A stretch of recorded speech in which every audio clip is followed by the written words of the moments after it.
Ayun. Parang, sa akin naman, kung ikaw sa'yo, yung mga voice actors, yung nag-open ng network mo, ako naman, happy naman ako na meron akong mga nakakausap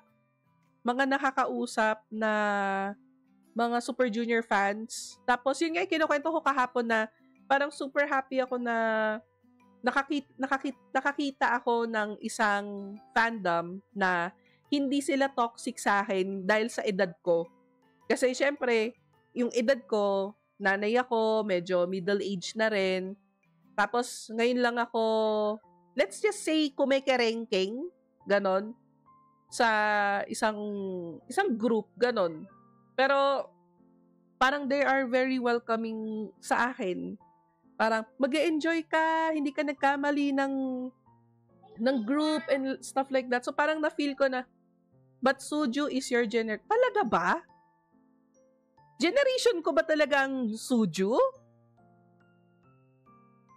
So, yun, parang, kasi kung makikita ko kung titingnan ko yung mga, nila, yung mga yung fans ng Suju is, may mga anak na rin, may mga asawa na rin. So, parang na-feel ko I'm at home, ganon. Noong una, medyo natatakot pa ako mag-come out na, fan ako, ganon.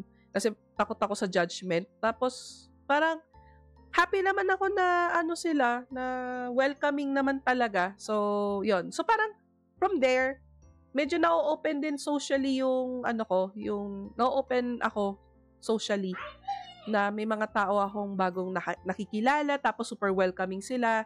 Ganun din sa streaming community natin na welcoming naman talaga. May mga banters, may mga kalokohan.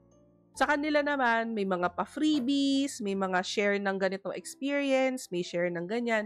Parang nakakatuwa lang to belong to another group that has the same. Nako-confuse ako sa term na yan. Ang alin. Open ba tayo o close ba tayo sa isa't isa? Close, open.